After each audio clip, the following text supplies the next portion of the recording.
Je servirai mon Seigneur, je servirai sa puissance, et chaque jour son amour servira son peuple autour.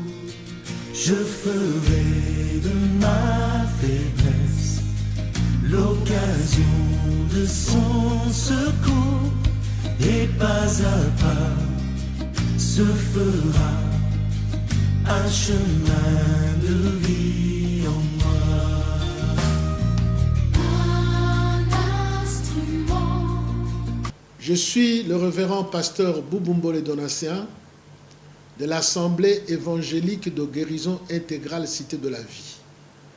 Nous sommes pour le moment situés sur l'avenue Kalembele numéro 144, au croisement avec l'avenue Wangata, à plus ou moins 30 mètres de l'avenue Kabambare. Ceci est notre adresse provisoire parce que nous sommes en train de construire notre temple sur l'avenue Maluku au numéro 123, où nous serons installés d'une façon définitive. Je disais donc que je suis de l'Assemblée évangélique de guérison intégrale.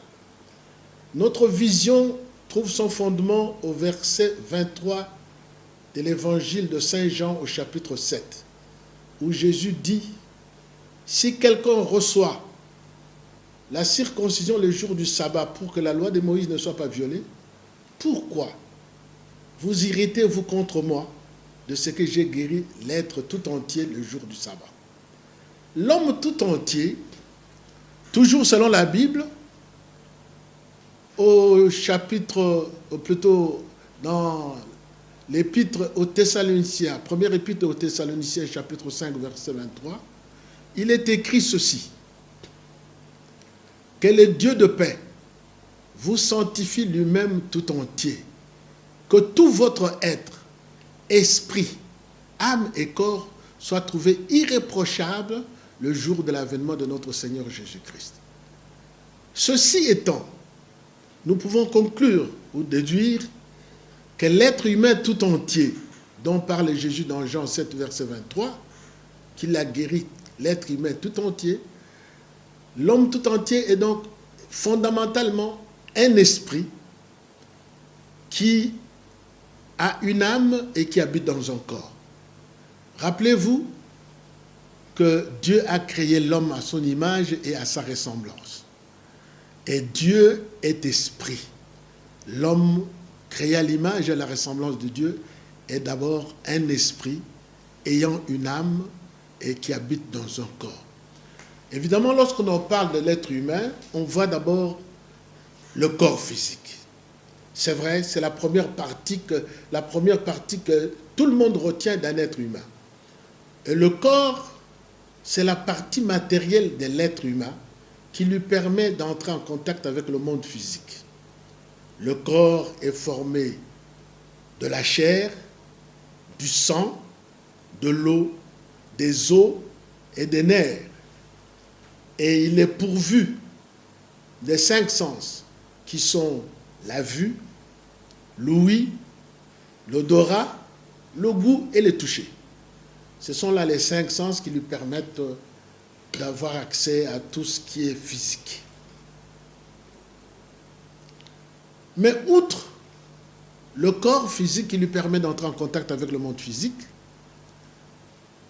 l'être humain qui est esprit a aussi une âme. L'âme, c'est la partie immatérielle de l'être humain qui lui permet d'être conscient de son moi, de ce qu'il est.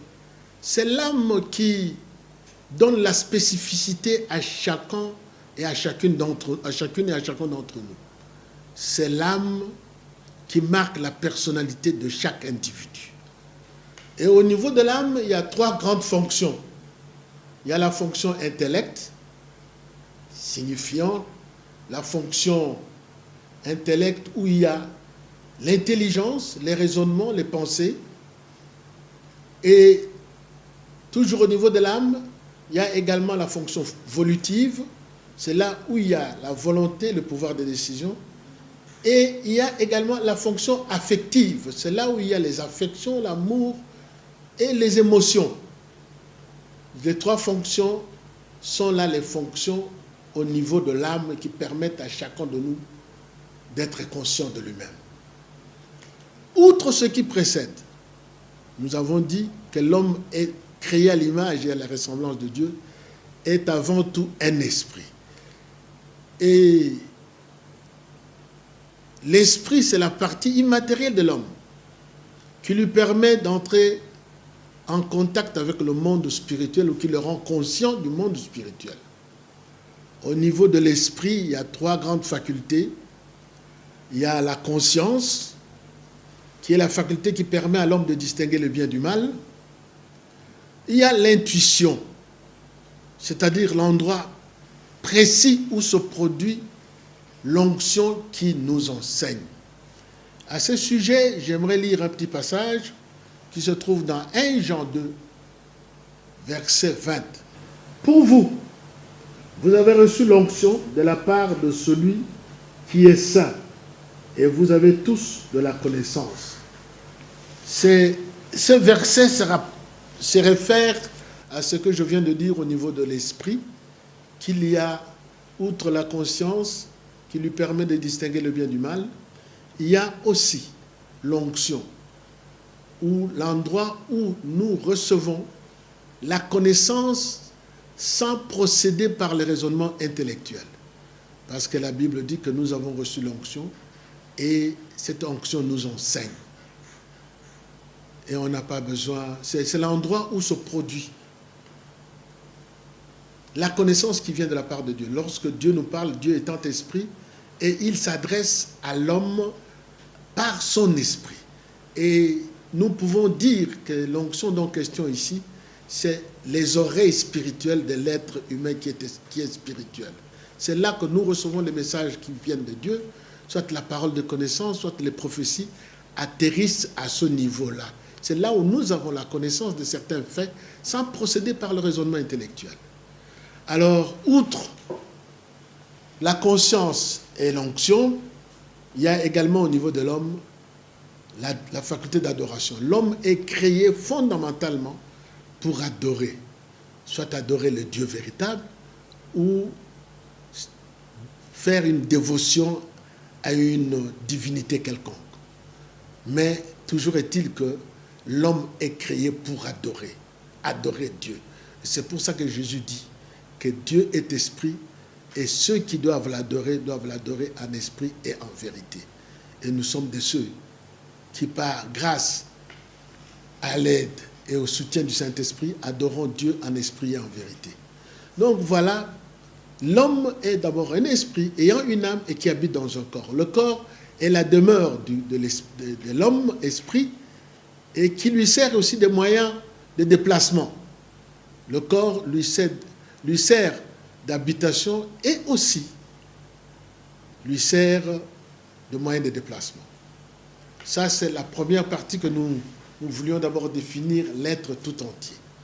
Alors, comme je vous ai dit, notre vision se situe au niveau de l'évangile de Saint Jean, chapitre 7, ou verset 23. En guise de rappel, il est écrit que puisque quelqu'un peut recevoir la circoncision le jour du sabbat, pour que la loi de Moïse ne soit pas violée, Jésus dit, pourquoi vous irritez-vous contre moi de ce que j'ai guéri l'être ou l'homme tout entier? Pourquoi vous irritez-vous de ce que j'ai guéri l'être, l'homme tout entier le jour du sabbat? Et nous avons défini, nous avons parlé de l'homme tout entier selon 1 Thessaloniciens 5, verset 23, qui comprend l'esprit, l'âme et le corps. Nous nous occupons, au niveau de notre vision, nous nous occupons de guérir l'homme tout entier, c'est-à-dire sauver son esprit du péché, de la mort spirituelle que provoque le péché. Parce que le salaire du péché, c'est la mort. Et nous avons vocation de sauver l'homme d'abord au niveau de son esprit en le conduisant à Jésus-Christ pour l'accepter comme Seigneur et Sauveur de sa vie. C'est l'unique voie pour le salut de l'homme, c'est celui d'accepter Jésus-Christ comme Seigneur et Sauveur de son existence, de sa vie ici sur terre. Et c'est à ce niveau-là, lorsqu'il reçoit Jésus comme Seigneur et Sauveur de sa vie, qu'il est sauvé. Il passe de la mort à la vie. Ça, c'est notre premier rôle, notre première vocation, celle-là. Deuxièmement, nous nous occupons aussi du salut de l'âme. Les maladies de l'âme, ce sont les blessures intérieures, et nous en parlerons lors de notre prochaine émission. Nous parlerons de blessures intérieures qui sont les maladies de l'âme, mais qui affectent le corps. Mais aujourd'hui, nous allons parler des maladies psychosomatiques. Et avant d'en arriver là, j'aimerais d'abord dire quelque chose au sujet des maladies d'une façon générale. Les maladies, donc la pathologie, c'est quelque chose qui affecte le corps physique et qui vient complètement déranger la vie de l'être, la vie normale, la marche normale de l'homme qui était en bonne santé. La maladie vient complètement perturber la santé de la personne.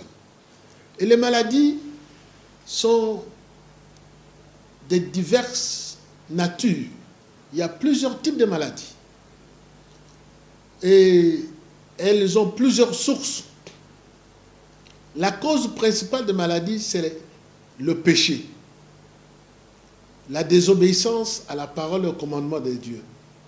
C'est ça qui est à la base de toutes les maladies, à cause de la désobéissance de nos ancêtres qui sont Adam et Ève.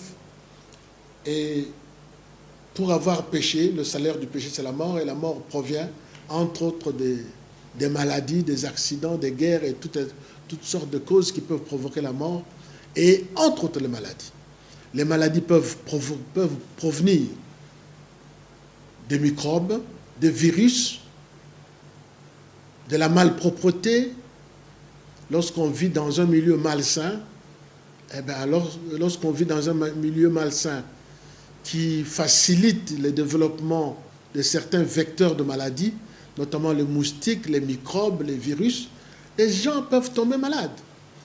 Les hommes peuvent tomber malades aussi à la suite d'une nourriture, d'une alimentation impropre.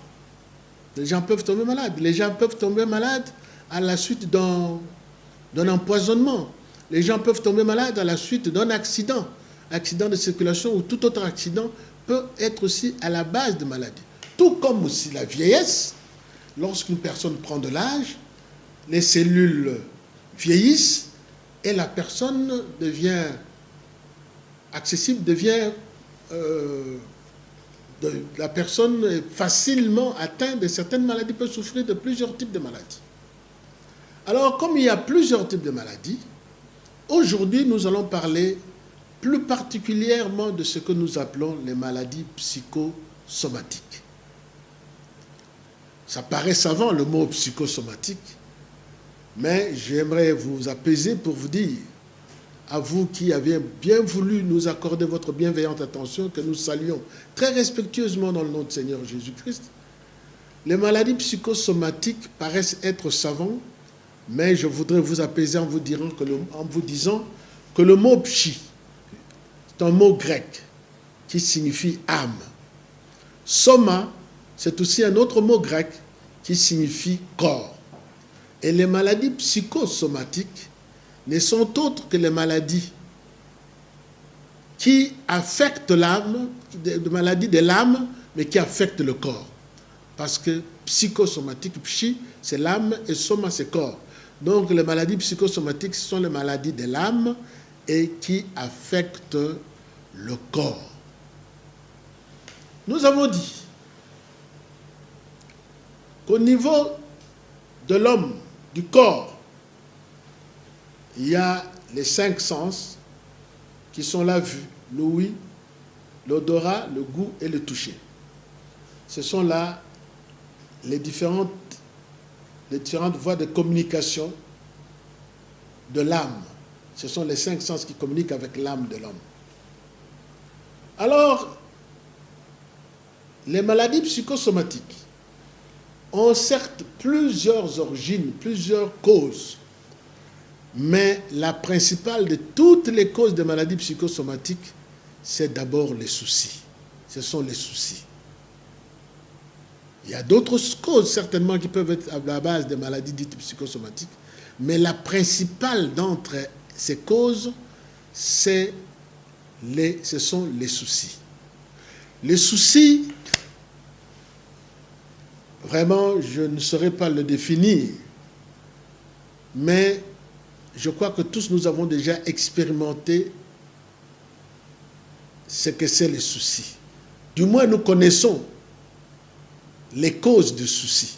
Ce qui peut provoquer un souci, qui peut provoquer un ou plusieurs soucis. Le souci en lui-même, il est immatériel. On ne peut ni le voir, ni le toucher, ni en voir les dimensions. C'est difficile, c'est spirituel. Mais nous connaissons les causes des soucis. Ce qui peut provoquer les soucis. Ce qui peut provoquer les soucis dans la vie d'un être humain, notamment le décès d'un être cher, une mère qui meurt, un père qui meurt, son épouse ou son mari, un enfant, une sœur ou un frère qui meurt, ou un ami très cher qui meurt,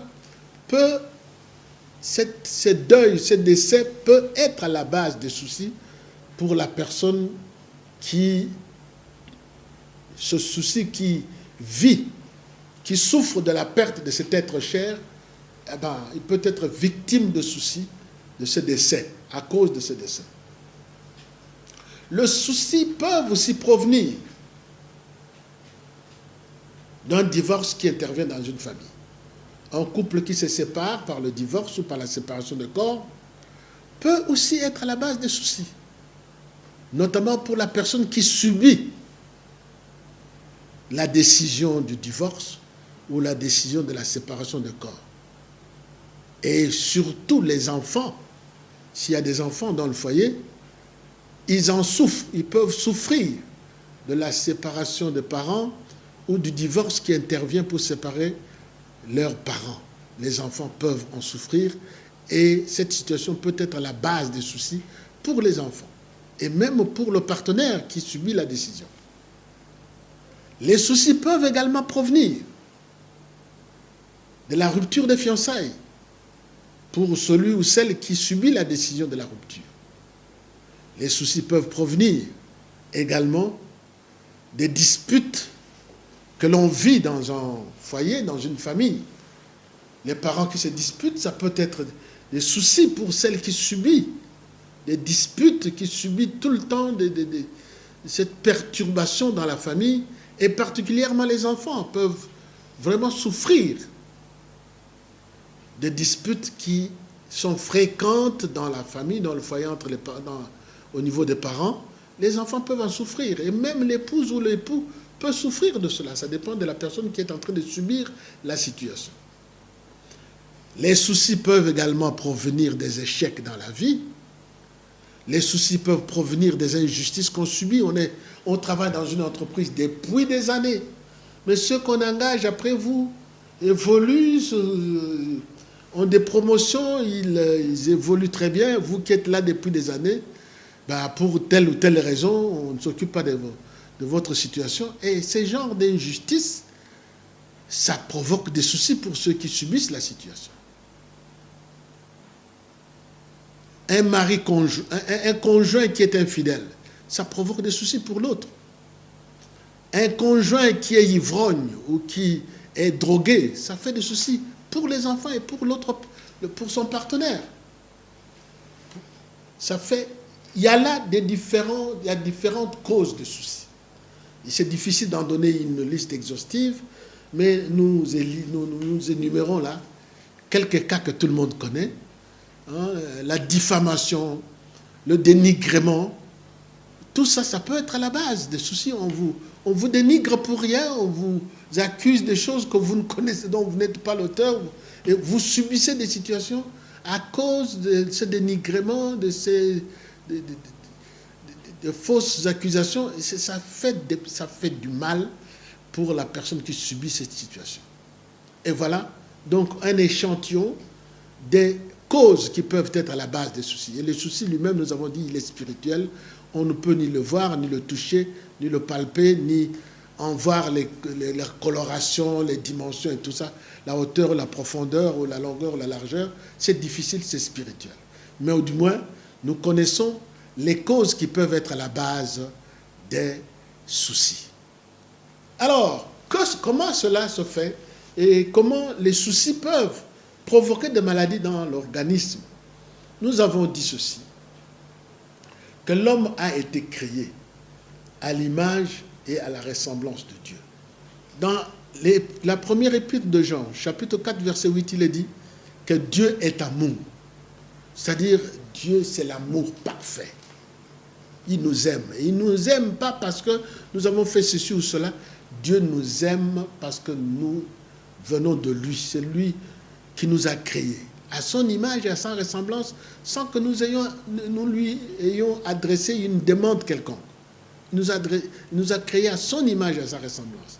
Et il nous aime. Ainsi l'homme, puisque Dieu est amour, ainsi l'homme créé à l'image et à la ressemblance de Dieu, il est fait aussi pour aimer d'autres et être aimé en retour. Et lorsque l'amour que cette personne qui aime les autres, l'amour qu'il attend des autres ne vient pas, si ce besoin fondamental de l'amour qu'il attend des autres ne vient pas, l'âme de l'homme est frustrée. Elle tombe malade. Et l'âme malade affecte le corps. Et ça, nous verrons surtout les méfaits de cela, les conséquences de cela lorsque nous parlerons aussi des maladies psychosomatiques. Nous parlerons des blessures intérieures. Mais l'âme frustrée, il y a des soucis. L'âme qui est frustrée, qui est malade, subit un traumatisme psychique et émotionnel. Et à partir de là, l'âme se sent agressée et il commence à chercher la sécurité parce que ce besoin fondamental de l'amour qui devait lui provenir des autres ne vient pas. L'âme est frustrée. Et cette frustration peut se transformer en angoisse. Et l'âme commence à solliciter, commence à rechercher la sécurité parce qu'il se sent angoissé. Et à partir de ce moment où l'âme est angoissée, le corps commence à fonctionner d'une façon désordonnée. Le corps connaît un dysfonctionnement et il commence à fonctionner d'une façon anormale. Et à la longue, le poids des soucis peut faire écrouler le corps qui devient aussi malade à cause des soucis qui ont affecté l'âme. Et à partir de là, l'angoisse, lorsqu'elle devient importante, elle obscurcit l'imagination. Elle atténue la faculté de raisonner. Elle décourage, enlève la paix et la joie. Et à partir de là, les maladies peuvent apparaître dans le corps. Dans le corps, à cause de l'âme qui est malade, qui est frustrée et qui vit dans l'angoisse. Les maladies peuvent apparaître dans le corps qui est l'expression de l'âme. Et quels sont, ici nous allons voir maintenant les différents types de maladies qui peuvent apparaître dans le corps humain à partir du poids des soucis. Premièrement, nous parlerons des maladies qui peuvent affecter le système digestif. Le système digestif part de la bouche jusqu'aux intestins. Et quelles sont les maladies qui peuvent affecter et comment le système digestif peut-il être affecté à cause de ceci? Ici, nous prenons par exemple l'exemple d'un décès. Un parent qui meurt, un être cher qui meurt, qu'il s'agisse de votre épouse, de votre mari, ou de votre enfant, ou de votre frère, ou de votre soeur, ou d'un ami, un être cher qui disparaît. La première des choses que nous observons en cas de décès d'un être cher, au niveau du système digestif, on perd l'appétit. On n'a pas envie de manger. C'est le système digestif qui réagit. Il y a l'appétit qui disparaît. On n'a vraiment pas envie de manger. Aussi, certains événements douloureux qui peuvent provenir peuvent provoquer des nausées, des vomissements. Toujours à cause des soucis au niveau du système digestif. Des nausées, des vomissements. Et qui peuvent aussi provoquer de diarrhée ou de la constipation chronique à cause de soucis, ou des spasmes intestinaux, ou encore, à l'extrême limite, ça peut provoquer de la diabète. Quand le système digestif ne fonctionne pas bien à cause d'une situation donnée, nous avons un organisme dans notre système digestif que nous appelons le pancréas. Le pancréas a pour rôle de filtrer la quantité de sucre qu'il doit faire passer dans le sang qui circule dans l'organisme humain.